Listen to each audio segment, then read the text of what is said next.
बिस्मिल्लाहिर्रहमानिर्रहीम। Welcome to excellence online education. Physics की class में खुशामदीद। बेटा फिजिक्स के अंदर हमारा जो है चैप्टर नंबर 3 इसके न्यूमेरिकल्स हम कर रहे थे। लास्ट क्लास में हमने क्वेश्चन नंबर 1 से लेके क्वेश्चन नंबर 7 तक की बात की थी। इस क्वेश्चन नंबर 1 से 7 तक के दरमियान आपको क्वेश्चन 4, 6 और 7 आपको मैंने होमवर्क से दिया था। यानी यहाँ क्लास में मैंने आपको क्वेश्चन नंबर 1, 3, 5 कराया था, 1, 3 और 5, और 4, 6 और 7 जो है वो आपको होमवर्क में दिया था। तो आपने ये तीनों सवाल होमवर्क में कर लिए। किसी में अगर अटकी हैं, किसी में कोई प्रॉब्लम है तो मुझे बताएं, ताकि वो मैं सवाल आपको करवा दूं यहाँ पर। नहीं तो फिर हम आगे 7 से आगे 8वें की बात करेंगे। हो गए थे बेटा आपसे नो सवाल? सर। हो गए थे सारे? जी हो गए। ठीक है, जी। ठीक है, ठीक है। अब हमने 7 क्वेश्चन नंबर 1 से लेके क्वेश्चन नंबर 7 तक का देख लिया। ये हमारे पास है जी क्वेश्चन नंबर 8। ये जो आपके सामने लिखा हुआ है, a bus is moving with a velocity of 72 kilometer per hour. On the application of the brake, it stops after covering a distance of 500 meter. Calculate deceleration. अच्छा, दो चार बातें थोड़ी सी दोहरा लेते हैं। पहली बात ये, मैंने आपको बताया था हम न्यूमेरिकल सॉल्व करते हैं, सबसे पहले डेटा बनाते हैं जिसके अंदर हम तमाम मालूमात जो हमें न्यूमेरिकल से मिलती है हम वो लिखते हैं। उसके बाद हम देखते हैं कि क्या हमारे पास जो डेटा के अंदर चीज़ें दी हुई है, जो क्वांटिटीज दी हुई हैं, वो प्रॉपर यूनिट में है या नहीं। अगर प्रॉपर यूनिट में है तो ठीक, अदरवाइज हम अगली हेडिंग जो बनाते हैं वो होती है कन्वर्जन, और हम उसको कन्वर्ट करते हैं। फिर तीसरी हेडिंग हम बनाते हैं फॉर्मूला। इस हेडिंग के अंदर हम न्यूमेरिकल्स में जो जो भी फॉर्मूले यूज करेंगे हम उन फॉर्मूलों को लिखते हैं कि हम इन फॉर्मूले से इस न्यूमेरिकल को सॉल्व कर रहे हैं। चौथी हेडिंग बनाते हैं हम सोल्यूशन की। और उसमें हम अपने जो हमें जो चीज पूछी जाती है उसको फाइंड आउट करते हैं, निकालते हैं। और आखिरी हेडिंग हम बनाते हैं आंसर की, और उसमें हम अपने जवाब को लिखते हैं। उसके बाद जवाब में जब भी, या पूरे जवाब में जहां पर भी आपने फिजिकल क्वांटिटी लगानी होती है यूनिट भी लिखना होगा। खास करके जब आप आंसर निकालेंगे तो आप आंसर की हेडिंग डाल के जब आप आंसर लिखेंगे लाजमी यूनिट जरूर मेंशन कीजिएगा, नहीं तो नंबर कट जाता है। तीसरी बात ये है कि मैंने आपको बताया था कि हॉरिजॉन्टल ये जो रेक्टिलिनियर मोशंस होते हैं, अगर इनमें ये बात लिखी हुई आती है कि जी कार स्टार्ट फ्रॉम रेस्ट या कार स्टार्ट, तो इसका मतलब होता है इनिशियल जीरो, क्योंकि स्टार्ट का मतलब हो गया जी कि वो रुकी हुई थी, अब चलना शुरू करिए। तो शुरू में क्या है, रुकी हुई, और रुकी हुई वेलोसिटी क्या होती है, जीरो। तो इनिशियल वेलोसिटी हम जीरो लेते हैं। इसी तरीके से अगर किसी न्यूमेरिकल में हमारे पास ये बात आती है कि जी ब्रेक लगा दिया गया है, गाड़ी रुक गई है, तो हम फिर फाइनल जीरो लेते हैं, क्योंकि ब्रेक लगाओगे गाड़ी रुकती है, और गाड़ी रुक गई है इसका मतलब क्या, आखिर में उसकी जीरो वेलोसिटी हो गई, तो फाइनल वेलोसिटी हम जीरो लेते हैं। और तीसरी बात, ये डेक्लेरेशन मैंने आपको बताया हुआ है एक्सप्लेनेशन के दौरान भी कि डेक्लेरेशन दरअसल एक्सेलरेशन होती है, लेकिन नेगेटिव एक्सेलरेशन को हम डेक्लेरेशन या रिटार्डेशन कहते हैं। तो इस सवाल में हमसे कहा जा रहा है कि एक बस जो है वो 72 किलोमीटर पर आवर की वेलोसिटी से चल रही थी, ब्रेक लगाकर वो रुक गई। अब यहाँ पर हमें दो बातें पता चल जाती हैं जी। डेटा बना लेते हैं हम सबसे पहले। दो बातें हमें पता चल जाती हैं। ये जो वेलोसिटी है 72 किलोमीटर, ये इनिशियल वेलोसिटी है, क्योंकि बस इस रफ्तार से चल रही थी। तो ये हो गया 72 किलोमीटर पर आवर। अब चूंकि उस पर आपने देखे ब्रेक लगा दिया, और ब्रेक करने के बाद क्या हुआ, लगाने के बाद रुक जाती है। तो जब कोई भी चीज आखिर में रुकती है तो हम कहते हैं जी कि फाइनल वेलोसिटी जीरो हो गई। After covering a distance of 500 metre, ये डिस्टेंस हो गया, यूनिट भी देख लें आप, मीटर लगा हुआ है, वैसे भी देख लें लिखा हुआ भी है कि ये डिस्टेंस है। तो ये डिस्टेंस हो गया जिसको हम एस से डिनोट कर लेते हैं जी, 500 मीटर। Calculate declaration. डेक्लेरेशन हमें मालूम करनी है, यानी कि एक्सेलरेशन ही मालूम करनी है, लेकिन नेगेटिव होगी, ये आंसर आपका नेगेटिव में आएगा। तो ये हमारे पास डेटा हो गया, एक बस है जिसकी इनिशियल वेलोसिटी है 72 किलोमीटर पर आवर। आपने ब्रेक लगा दिया, फाइनल जीरो हो गई। 500 मीटर का फासला उसने तय किया, हमें उसकी डेक्लेरेशन बतानी है। अब हम देखते हैं जी जरा कन्वर्जन की तरफ, तो हमें नजर आएगा कि हमारा जो ये यूनिट है इनिशियल वेलोसिटी का, ये गलत है। Kilometre per hour is not the standard unit of velocity. Velocity का स्टैंडर्ड यूनिट होता है मीटर पर सेकेंड। तो अब हमें यहाँ पर कन्वर्जन की हेडिंग डाल के कन्वर्जन करनी पड़ेगी। पिछले किसी एक न्यूमेरिकल में मैंने आपको बताया था कि अगर आपके पास जो है वो किलोमीटर पर आवर में अगर आपके पास वेलोसिटी होती है और मीटर पर सेकंड में लानी होती है तो हम क्या करते हैं जी, तो ये हमारे पास जी इनिशियल वेलोसिटी है 72 किलोमीटर पर आवर। हम क्या करते हैं जी, किलोमीटर पर आवर से मीटर पर सेकंड में लाने के लिए 1000 से मल्टीप्लाई करते हैं और 3600 से डिवाइड कर देते हैं। ये याद रख लीजिएगा तरीकाकार, मैंने आपको कहा था कि आपकी किलोमीटर पर आवर में दी जाती है ज्यादातर वेलोसिटी। तो 1000 से मल्टीप्लाई करेंगे, 3600 से डिवाइड। तो देखें जी ये 2 जीरो कट गए, 36 1 जा 36 और 36 2 जा 72, 6 से 12 3 0 1 7। ठीक है, तो 2 जीरो से 2 जीरो काट दिया, 36 से काट दिया जी दोनों को, तो 36 1 जा 36, 36 2 जा 72। अब ऊपर बचता है 2 मल्टीप्लाई बाय 10, 2 मल्टीप्लाई बाय 10 कितना होता है जी, 2 10 जा 20। ये आ गई आपके पास इनिशियल वेलोसिटी, और अब इसका यूनिट हो गया मीटर पर सेकेंड। तो अब हम इस वेलोसिटी को नहीं चलाएंगे, ये हमने कन्वर्ट कर दिया और अब हम इनिशियल वेलोसिटी ये मानेंगे। अब हम जी सोल्यूशन करते हैं जी डायरेक्ट, मैं फॉर्मूले की हेडिंग नहीं डाल रहा, वो तो आपका काम होगा। आप पहले सोल्यूशन निकाल के देख लें कौन कौन से फॉर्मूले लगाएं, उसके बाद आप फॉर्मूले की हेडिंग डाल दिएगा। तब हम सोल्यूशन करते हैं जी। हमारे पास अब देखते हैं जी, अब हमें देख रहे हैं कि हमारे पास ये तीन चीजें, डिस्टेंस, तीन चीजें मेरे पास देखें, डिस्टेंस है, फाइनल वेलोसिटी है और इनिशियल वेलोसिटी है। मालूम करना है मुझे एक्सेलरेशन। अब अगर हम एक्सेलरेशन का फॉर्मूला देखें, v F minus we I upon t, time चाहिए, नहीं है टाइम, टाइम भी चाहिए ना, ये देखें टाइम, लेकिन नहीं है। फर्स्ट इक्वेशन देखें, v F is equal to we I plus A t, इसमें भी टाइम है और टाइम आपके पास नहीं है। सेकेंड इक्वेशन देखें, s is equal to we I T plus 1/2 A T square, इसमें भी टाइम चाहिए और टाइम आपके पास नहीं है।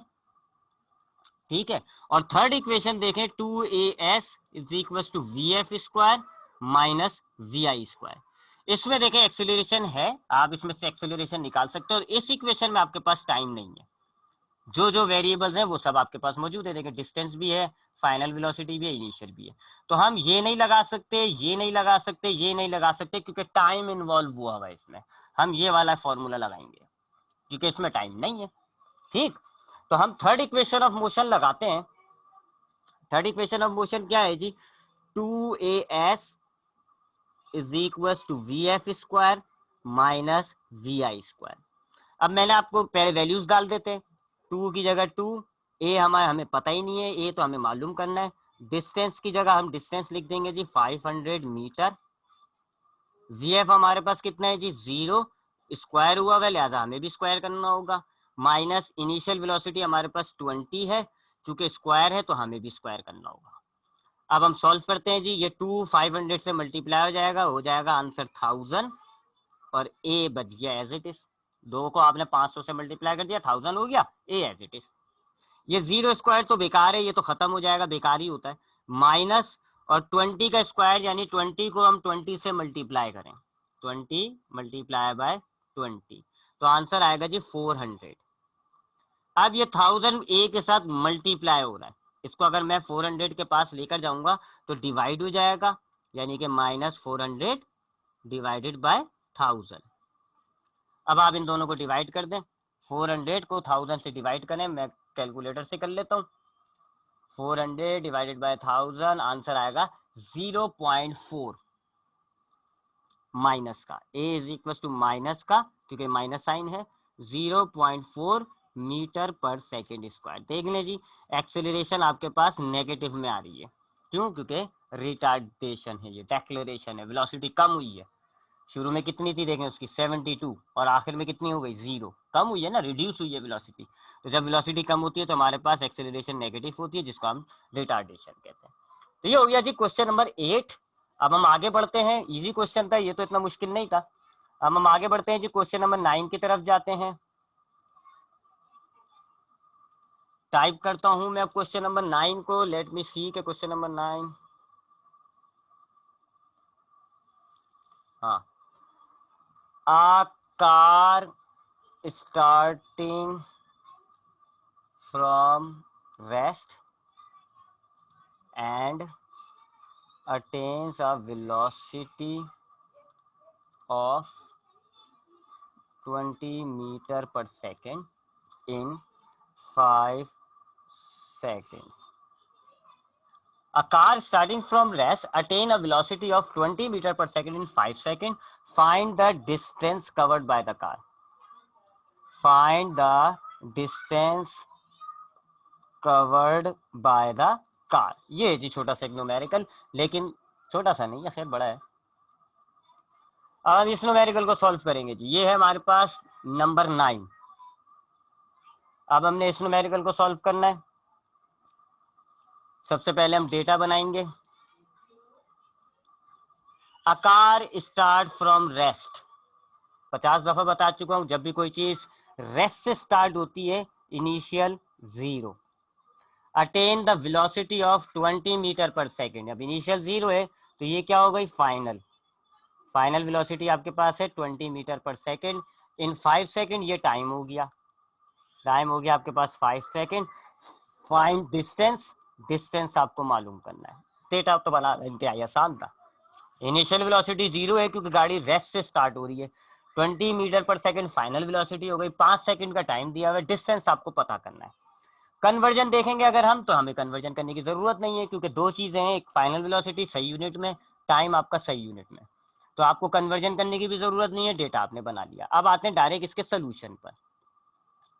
अच्छा, अब हमें मालूम करना है जी डिस्टेंस, एस मालूम करना है। अगर हम डिस्टेंस के फॉर्मूले देखें या डिस्टेंस की इक्वेशंस देखें तो ये 3 इक्वेशंस है मेरे पास। V F is equal to we I plus A T. Second होती है जी मेरे पास S is equal to we I T plus 1/2 A T square. और थर्ड है जी 2 A S is equal to V F square minus we I square. ये 3 equations है जी मेरे पास। अब देखें जी, पहली इक्वेशन में तो डिस्टेंस है ही नहीं, एस है ही नहीं, लिहाजा पहली इक्वेशन तो बेकार है। दूसरी इक्वेशन को देखें या तीसरी इक्वेशन को देखें, दोनों में आपको एक्सेलरेशन भी चाहिए। डिस्टेंस मालूम करने के लिए एक्सेलरेशन भी चाहिए। सेकंड इक्वेशन में आप देख लें, इनिशियल वेलोसिटी आपके पास है, टाइम आपके पास है, लेकिन एक्सेलरेशन नहीं है।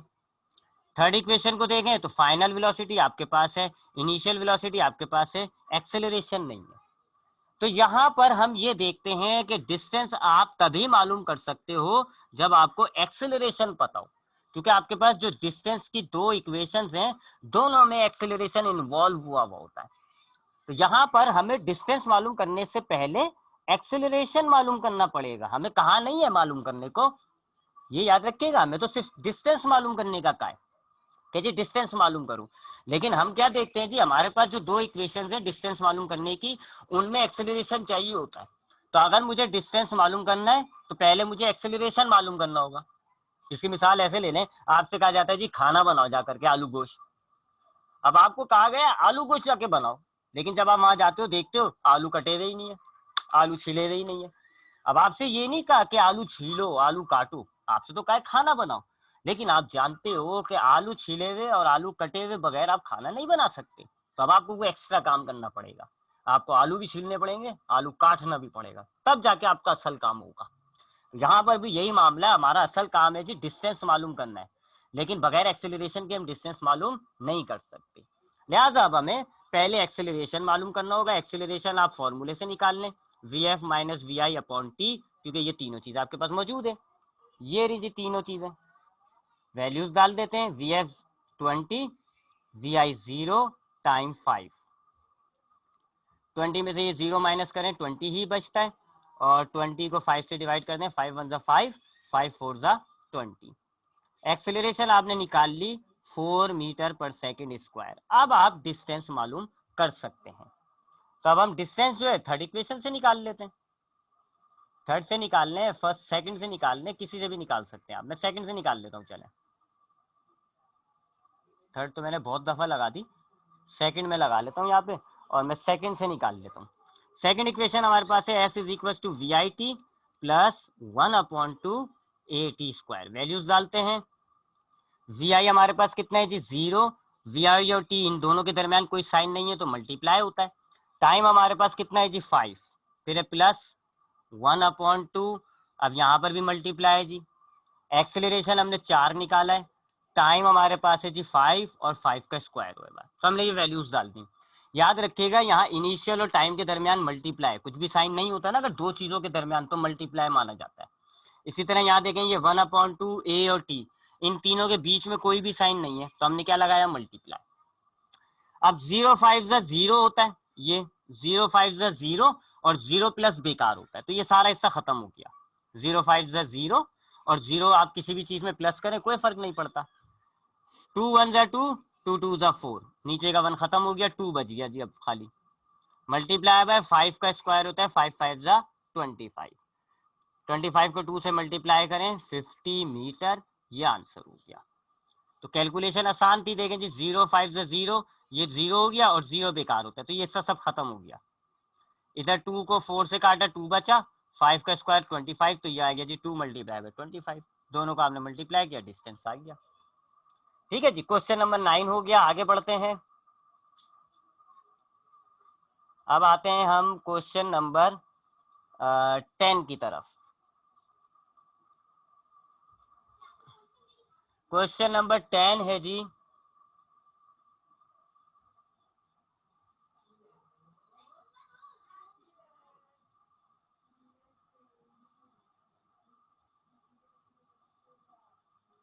अच्छा क्वेश्चन 10 और 11 नहीं करा रहा मैं डायरेक्ट करा रहा हूँ क्वेश्चन 12। 11 और 10 आपका होमवर्क में होगा, क्योंकि दोनों 12 जो है वो उससे थोड़ा टुकड़ा है, मैं भी बताता हूँ आपको। A stone is thrown vertically upwards with a velocity of 20 meter per second. Find the maximum height reached by the stone and total time of flight. A stone is thrown vertically upward with a velocity of 20 meter. Find the maximum height and the total time. With the velocity of...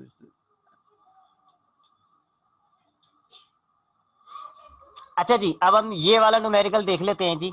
question number 12 है ये, है ना? हाँ, question number 12 में आपको करा रहा हूँ, और जो इससे ऊपर जो रह गए ना क्वेश्चन नंबर 10 और 11, वो दोनों आपके होमवर्क में होंगे। वजह ये है कि 10 के अंदर आपसे हाइट मालूम करने का है, 11 के अंदर आपको टाइम, यानी 10 में आपसे हाइट मालूम करने का है, 11 में टाइम। मैं आपको ये करा रहा हूँ, इसमें दोनों ही चीजें मालूम करनी है। तो आप देख लेंगे 12 न्यूमेरिकल को सॉल्व करने के दौरान कि हाइट कैसे निकाली जाती है और टाइम कैसे निकाला जाता है। जब आप देख लेंगे कि हाइट और टाइम कैसे निकाला जाता है, तो फिर आप अलग अलग से इनको 11 और 10 में निकाल दिएगा, तो इजी हो जाएगा अगर आपने 12 समझ लिया। अच्छा जी, अब इस सवाल को पढ़ते हैं, डेटा भी बनाते जाते हैं साथ साथ हम। A stone is thrown vertically upward, एक पत्थर को ऊपर की तरफ उछाला जा रहा है, ये ऐसे वाले मोशन है, यानी कि मोशन अंडर ग्रेविटी। मैंने आपको बताया था इस चैप्टर को एक्सप्लेनेशन के दौरान कि हमारे पास दो तरह की मोशंस होती हैं, एक ये कहलाती हैं, इनको हम कहते हैं रेक्टिलिनियर मोशन, या तो लेफ्ट या ये राइट, ऐसे, इसको आप कहते हो रेक्टिलिनियर मोशन। और एक ये वाली होती हैं, इनको आप कहते हो फ्री फॉल मोशन या मोशन अंडर ग्रेविटी। हमने इस चैप्टर में ये दो तरह के मोशन पढ़े हैं, एक तो ये, इनको हम कहते हैं rectilinear motion, object horizontal travel कर रहा होता है, और एक ये वाले मोशन, इनको हम कहते हैं मोशन अंडर ग्रेविटी, और इसमें ऑब्जेक्ट जो है वो वर्टिकली तय कर रहा होता है। इस सवाल में देखिए लिखा हुआ है वर्टिकली अपवर्ड, सीधा सीधा ऊपर, तो ये क्या हो गया, ये मोशन अंडर ग्रेविटी हो गया। ठीक है, तो पहली बात मैंने आपको बताया हुआ है, मैं आपको दोबारा रिपीट कर रहा हूँ, मैंने आपको बताया हुआ है कि अभी तक हमने जितने भी न्यूमेरिकल्स सॉल्व किए हैं वो सारे ऐसे थे, हॉरिजॉन्टल मोशन वाले, यानी रेक्टिलिनियर मोशन। अब हमारी कहानी आ रही है मोशन अंडर ग्रेविटी, यानी कि ऐसे, या तो अपवर्ड या डाउनवर्ड वाले। अच्छा, अपवर्ड और डाउनवर्ड यानी मोशन अंडर ग्रेविटी, जब हमने ये टॉपिक पढ़ा था तो मैंने आपको बताया था दो तरह का होता है जी वर्टिकल मोशन, एक अपवर्ड और एक डाउनवर्ड। इसको आप कहोगे अपवर्ड है और इसको आप कहोगे डाउनवर्ड, है ना? तो मैंने आपको दो तीन बातें बताई थी अपवर्ड और डाउनवर्ड मोशन के दौरान। जैसे मैंने आपको इस वाले मोशन में दो बातें बताई हुई है ना, कि अगर स्टार्ट फ्रॉम रेस्ट होता है तो इनिशियल 0 और ब्रेक लगा के रोक दिया जाता है तो फाइनल जीरो। इसी तरह ये जो वर्टिकल या मोशन अंडर ग्रेविटी के मोशंस होते हैं, इसमें मैंने आपको ये बताया हुआ है कि अगर अपवर्ड मोशन होगा तो फाइनल जीरो होती है, क्योंकि ऑब्जेक्ट ऊपर जाके रुकता है, यहाँ पर आके ना एंड में रुक जाता है, इसलिए हम फाइनल जीरो लेते हैं। और डाउनवर्ड मोशन में हम इनिशियल जीरो लेते हैं, क्योंकि ऑब्जेक्ट यहाँ पर रुका हुआ होता है और फिर वो चलना स्टार्ट करता है। तो अपवर्ड डाउनवर्ड मोशन में हमें ये दो बातें पहले से पता होती है, अगर अपवर्ड मोशन है तो फाइनल जीरो, डाउनवर्ड मोशन है तो इनिशियल जीरो। और दूसरा, हम एक्सेलरेशन को जी कहते हैं यहाँ पर, और जी की वैल्यू कितनी लेते हैं, 9.8 metre per second. Vertical motion के अंदर हम एक्सेलरेशन नहीं कहते ना लिखते हैं, हम जी लिखते हैं और इसकी वैल्यू क्या लेते हैं, 9.8। और ये है क्या, एक्सेलरेशन ड्यू टू ग्रेविटी। फर्क क्या है, अगर अपवर्ड मोशन है तो आप एक्सेलरेशन माइनस लोगे, डाउनवर्ड मोशन है तो आप एक्सेलरेशन प्लस लोगे। तो ये दो बातें हैं जो मैंने आपको बताई थी इन एडवांस, शुरू में ही बता दिया था इस टॉपिक को स्टार्ट करा था जब हमने, कि ये आपको पहले से ही लिखनी पड़ जाती है। सिर्फ आपने ये आइडेंटिफाई करना है कि वर्टिकल मोशन कौन सा वाला है, अपवर्ड या डाउनवर्ड, उस हिसाब से आप तय कर लोगे। तो अब हम इस न्यूमेरिकल को सॉल्व करना शुरू कर देते हैं। मैं ये सब मिटा रहा हूं।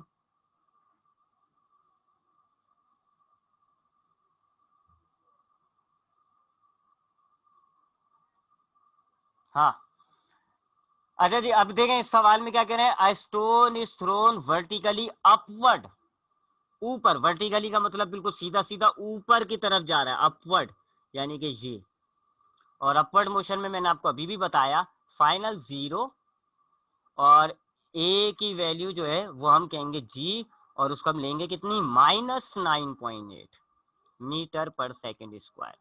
ठीक है, माइनस क्यों ले रहे हैं, अपवर्ड मोशन है, और फाइनल जीरो क्यों ले रहे हैं, अपवर्ड मोशन है, with a velocity of 20 metre per second. अब अगर फाइनल जीरो है तो ये 20 क्या हो गई, इनिशियल। इनिशियल हमारे पास कितनी है जी, 20 metre per second. Find the height, height मालूम करनी है आपको, हाइट मालूम करनी है। इक्वेशंस में जहां पर डिस्टेंस था ना, बस हम उसको हाइट कहते हैं, कोई फर्क नहीं है, बस सिर्फ नाम का फर्क है। हम हॉरिजॉन्टल मोशन में यानी कि ऐसे वाले मोशन में हम डिस्टेंस कहते हैं, और वर्टिकल मोशन के अंदर हम हाइट कहते हैं, एच लिखते हैं बस। तो जहां जहां एस आ रहा था वहां हम एच डाल देंगे। ठीक है, तो ये हाइट से घबराइएगा मत, हाइट में कोई फर्क नहीं आ रहा। ये सब मिटाऊं, बुरा लग रहा है मुझे। ठीक है जी, तो अब हमारे पास इस सवाल में कहा जा रहा है कि एक पत्थर को आपने ऊपर की तरफ उछाला है, उसकी वेलोसिटी है 20, तो ये इनिशियल हो गई, ऊपर की तरफ उछाला है तो आखिर में जाके वो रुक गया, फाइनल जीरो। एक्सेलरेशन हम कितनी लेंगे, जी -9.8, हाइट हमें मालूम करनी है। अच्छा, अब अगर हम इक्वेशंस देखें तो हमारे पास जी आखिरी तीसरी इक्वेशन देखें आप, तीसरी, अच्छा कन्वर्जन की जरूरत नहीं है, हमारे पास यूनिट सही है। अब अगर हम थर्ड इक्वेशन लें, थर्ड इक्वेशन ऑफ मोशन जो थी हमारे पास, अगर हम वो ले लें तो वो क्या थी जी, 2as is equal to V F square my, अच्छा टाइम भी मालूम करना है, टोटल टाइम, लेकिन पहले मैं हाइट की बात कर रहा हूँ। 2as is equal to V F square minus we I square, ये हमारे पास थी थर्ड इक्वेशन ऑफ मोशन।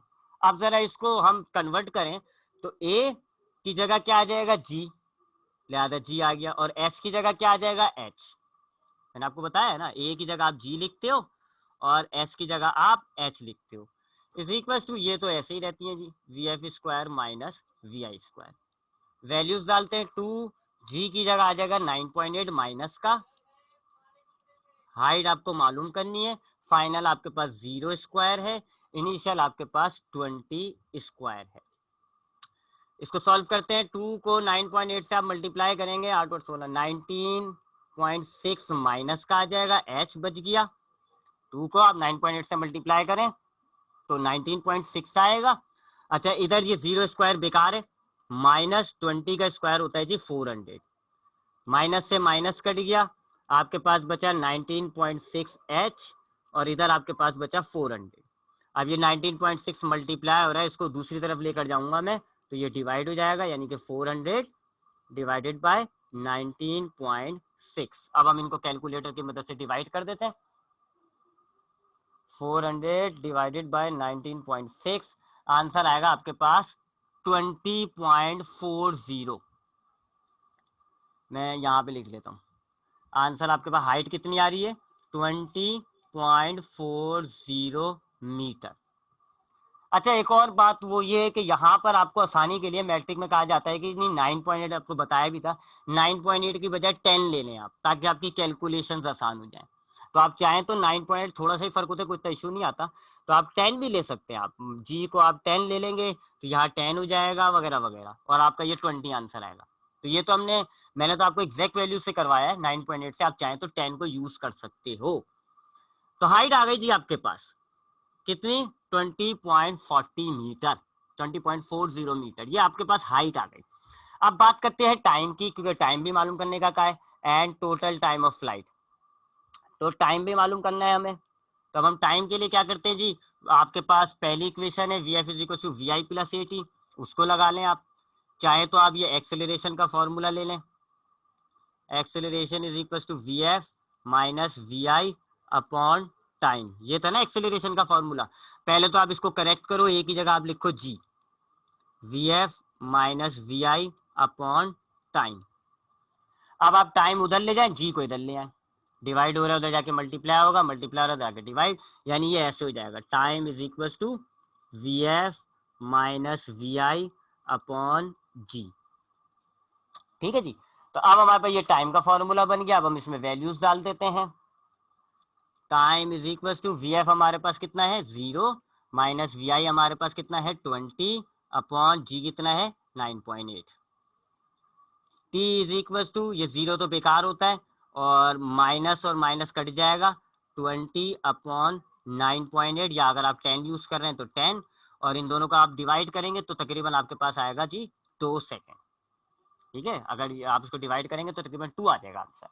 अच्छा, अब आपसे यहाँ पर टाइम पूछा गया है, लेकिन total time of flight, total time का मतलब होगा जाकर आने का टाइम, यानी जो बॉल है ऊपर, आप पत्थर आपने ऊपर उछाला है ना, आपने ऐसे ऊपर उछाला है, तो टोटल टाइम का मतलब होता है ऊपर गया और फिर वापस आ गया। हमने जो टाइम अभी निकाला है वो खाली इतने हिस्से को कंसीडर किया है, इतने हिस्से का टाइम आ रहा है 2 सेकंड अपवर्ड मोशन को, तो डाउनवर्ड मोशन का भी टाइम इतना ही होगा तकरीबन। तो टोटल टाइम आपका कितना हो जाएगा, दोनों टाइम को आप प्लस कर दें, 2 + 2 इज इक्वल टू 4 सेकेंड। तो बस जरा इस बात का ख्याल रखिएगा, अगर आपसे टोटल टाइम बोला जाए, टोटल टाइम, तो आप समझ लें जी कि ये ऊपर जाके नीचे आ रहा है, तो आपको टाइम को डबल करना होगा, मैंने कि मल्टीप्लाई बाय 2। तो ये आपका इजी न्यूमेरिकल था, कोई इतना मुश्किल न्यूमेरिकल नहीं है। हमने क्या करा जी, हमने सबसे पहले आइडेंटिफाई किया कि ये मोशन अंडर ग्रेविटी का न्यूमेरिकल है, तो हमने क्या करा जी, उस हिसाब से देखा अपवर्ड है या डाउनवर्ड है। चूंकि ये अपवर्ड था तो मैंने फाइनल 0 और ए की वैल्यू -9.8 ले ली। वी आई हमारे पास दिया हुआ था, हाइट और टाइम मालूम करना था। सेकंड थर्ड इक्वेशन ली, ए की जगह जी, एस की जगह एच डाला, वैल्यूज डाली, सॉल्व किया, हाइट आ गई। उसके बाद मैंने एक्सेलरेशन वाला फॉर्मूला लिया, उसमें वैल्यूज डाल दी, करेक्ट करा, पहले तो मैंने उसको ए की जगह जी डाल दिया, उसके बाद उस इक्वेशन को टाइम का बनाया, वैल्यूज डाल के सॉल्व कर दिया, टाइम आ गया। बट ये जो टाइम आ रहा है मेरे पास t is equal to 2 second, ये अपवर्ड मोशन का है, हमसे टोटल टाइम पूछा, यानी अपवर्ड और फिर वापस आने का भी टाइम, तो हमने क्या करा जी, डबल कर दिया टाइम, 2 सेकेंड ऊपर जाने के, 2 सेकेंड नीचे आने के, ये हमारा आंसर हो गया। ठीक है जी, तो ये था आपके पास क्वेश्चन नंबर 12। अब क्वेश्चन आपके होमवर्क में जाएंगे, बाकी आपके होमवर्क में कौन कौन से क्वेश्चन है जी, जरा नोट कर लिएगा इसको। होमवर्क में आपके पास क्वेश्चन जाएगा जी 10, 11 और 13, 3 होमवर्क में। 10 के अंदर जरा देखें, बुक के अंदर अगर हम देखें, आ स्टोन इज ड्रॉप, एक पत्थर को फेंका जा रहा है, फेंकने का मतलब क्या है, वो ऐसे आएगा नीचे, यानी ये भी, यानी क्वेश्चन नंबर 10 जो है ये भी आपका जो है मोशन अंडर ग्रेविटी का हो गया, और ये डाउनवर्ड मोशन है। तो डाउनवर्ड के हिसाब से आप देख लीजिएगा कि कौन सी चीज 0 होती है, और ए जो है हम प्लस लेंगे या माइनस लेंगे, और आपको टाइम दिया हुआ है, हाइट मालूम करनी है, तो देख लिएगा कौन सी इक्वेशन लगानी है, लगाकर आप निकाल लिएगा हाइट। मैंने तो आपको हाइट निकाल के दिखाई है। 11वें न्यूमेरिकल में आप देखें, a boy throw a ball, अब बॉल एक बच्चे ने फेंक की है, तो जब भी आप कोई चीज फेंकते हो, थ्रो करते हो, तो वो ऊपर जाती है, यानी कि ये अपवर्ड मोशन है, और इसमें आपको जो है वो टाइम मालूम करना है।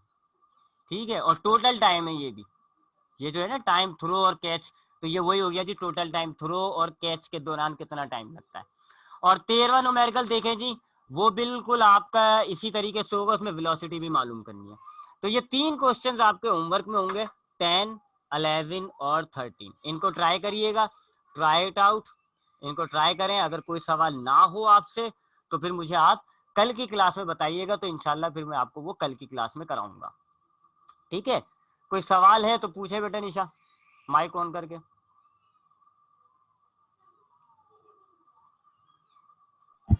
सही, क्वेश्चन नंबर 13 कैसा है? क्वेश्चन नंबर 13 देखिए लिखा हुआ है, a stone is drop from a height of 40 metre. पत्थर को फेंका गया, मैंने अभी आपको बताया ड्रॉप होता है तो कोई चीज अगर आप ड्रॉप करते हो तो वो ऐसे नीचे आती है। यानी कि पहली बात ये मोशन अंडर ग्रेविटी हो गया, दूसरी बात डाउनवर्ड है। अब जब डाउनवर्ड होता है तो आपको पता होना चाहिए इनिशियल 0 और जी आपकी जो है वो +9.8 होगी। उसके बाद आप देखें हाइट आपको दी हुई है 40 मीटर, हाइट आपको दी हुई है। दो चीजें मालूम करने का कहा है, how much time will it take to reach the ground, जमीन तक पहुंचने में कितना टाइम लगेगा। टोटल टाइम नहीं है, ये सिर्फ आपका नीचे का टाइम है, क्योंकि ये नीचे से ऊपर थोड़ी जाएगी। फिर ऊपर जब आप कुछ चीज फेंकते हो वहां टोटल टाइम का कॉन्सेप्ट आ सकता है कि जी, क्योंकि कुछ चीज ऊपर जाती है तो फिर वो नीचे जरूर आएगी, तो यहाँ पर टोटल टाइम का कॉन्सेप्ट हो सकता है। लेकिन अगर आपने कोई चीज ड्रॉप करी है ना, वहां टोटल टाइम नहीं होता, क्योंकि वो नीचे आएगी, नीचे से ऊपर नहीं जाएगी। तो यहाँ आपको पहली चीज टाइम मालूम करनी है, और दूसरी वेलोसिटी। अब इनिशियल 0 है तो कौन सी वेलोसिटी मालूम करनी होगी, फाइनल। तो ये दो चीजें आपको मालूम करनी होंगी, 3 चीजें आपके पास मौजूद है, इनिशियल वेलोसिटी, जी और हाइट। अब आप सोचिएगा कैसे निकालें। ठीक है, वही आप A is equal to V F minus we I upon T. नहीं, ये वाला नहीं लगा सकते आप, क्योंकि दोनों चीज आपके पास नहीं है। आप जो है वो 2as is equal to V F square minus we I square, ये वाला फॉर्मूला है थर्ड इक्वेशन। इससे आप फाइनल निकाल लोगे, क्योंकि ए आपको पता है जी, ये रहा जी, एस यानी हाइट वो ये रही, इनिशियल ये रही, तीनों चीजें हैं, वी एफ मालूम कर लेना। और जब आपके पास वी एफ आ जाएगी तो फिर आप फर्स्ट ये वाली इक्वेशन या V F is equal to we I, कोई सी भी, या पहली ये लगा दें ए का फॉर्मूला, और आप टाइम निकाल लिएगा। तो करके देखिएगा, 2 इक्वेशन मैंने आपको बता दी थी कौन सी लगेगी। और कोई सवाल? और सर आपने बोला क्वेश्चन नंबर 12 में हम लोग 10 से भी कर सकते हैं, लेकिन सर अगर हम मतलब दोनों का अलग अलग आंसर आएगा, अगर हम आपके वाले तरीके से करते हैं तो हमारा अलग आंसर आएगा, और अगर किसी ने वो गलत कर दिया तो? ठीक है, देखें मैंने आपको क्या कहा कि हम एग्जैक्ट वैल्यू होती है 9.8। ठीक है, और हम मैट्रिक के अंदर आपकी आसानी के लिए, क्योंकि आपके पास 9 पॉइंट वाला है ना, तो मल्टीप्लाई डिवाइड बच्चों से नहीं हो पाता, तो कहा जाता है जी कि आप इसको एस्टिमेटेड 10 ले लें। ठीक है, अब अगर आप देखो जहां पर ये 20, ये आ जाए ऊपर आ जाते हैं यहाँ पर, ये है ना जी, ये वाला हिस्सा 2 को 9.8 से मैंने जब मल्टीप्लाई किया, आंसर क्या आया 19.6। और जब मैंने इधर 19.6 को इधर लेके गया, डिवाइड किया, क्या आंसर आया 20। अब अगर मैं इसको 10 कर लेता तो 2 को 10 से मल्टीप्लाई करता, 2 10 20, देख लो 19.6 और 20 में ज्यादा फर्क थोड़ी है। फिर 20 को जब मैं इधर लाता तो ये हो जाता 400 डिवाइडेड बाई 20, डिवाइड करता तो आंसर आता 20, कोई फर्क नहीं है ज्यादा। तो आप 9.8 लें या पूरा 10 ले लें, कोई इतना फर्क नहीं आ रहा होता आंसर में। ठीक है, अगर आप 9.8 लें या 10 ले लें, कोई इतना आंसर में पॉइंटों का फर्क होता है, और उन पॉइंटों के फर्क को इतनी अहमियत नहीं दी जाती। बल्कि आपको इन न्यूमेरिकल्स में ना, ऐसे आपके बोर्ड के पेपर में जब आपके पास ये न्यूमेरिकल आएंगे ना, जैसे ये न्यूमेरिकल आया तो ब्रैकेट में लिखा हुआ होता है take value of g is equal to 10 metre per second square, ऐसे लिख के दे देते हैं कि जी की वैल्यू को आप 10 ले लो, तो आप ले लो 10। 10 लेने से बल्कि फायदा है, आपके लिए कैलकुलेशन आसान हो जाएगी। और कोई सवाल? और अगर हम नहीं लें तो? नहीं ले, कोई मसला नहीं है, किसी ने जबरदस्ती थोड़ी का है। तो फिर वो कट नहीं करेंगे? नहीं ना, क्यों कट करेंगे, 9.8 पे इनका तो अच्छे भी कट नहीं करेंगे, कोई कट नहीं करेगा, बेफिक्र रहें आप 9.8 ले लें, आप 10 ले लें, दोनों तरीके सही हैं। बल्कि फर्स्ट ईयर के अंदर आप 9.8 ही सही करते हो, फर्स्ट ईयर के अंदर आप 10 नहीं ले सकते, आपको एग्जैक्ट 9.8 लेना पड़ता है, वहां कट हो जाता है अगर आप 10 ले लो। यहाँ पर तो आपको कहा है ना, ऑप्शन दिया हुआ है कि आप 10 ले लो, आप ना लो, आप 9.8 चला लो, कोई मसला नहीं है। ठीक है, और कोई सवाल है? हैं? नहीं। चलें फिर ठीक है, इंशाल्लाह अब हम अपनी क्लास को ख़त्म करते हैं। 5-10 मिनट बाद 8 बजे है ना आपकी मैथ की क्लास? हाँ, अभी तो 40 है, तो 10-20 मिनट आपके पास हैं, अभी 20 मिनट है, रेस्ट करें। इन 3 सवालों को अटेम्प्ट करिएगा। कोई सवाल अगर ना हो रहा हो तो मुझे कल की क्लास में बता दीजिएगा, और अगर आपने तीनों सवाल कर लिए तो फिर इंशाल्लाह हम जो है कल की क्लास में अगला चैप्टर शुरू करेंगे। अगला चैप्टर जो है वो हमारा chapter number 4 motion and force. ठीक है, तो हम अगला चैप्टर जो है वो फिर इंशाल्लाह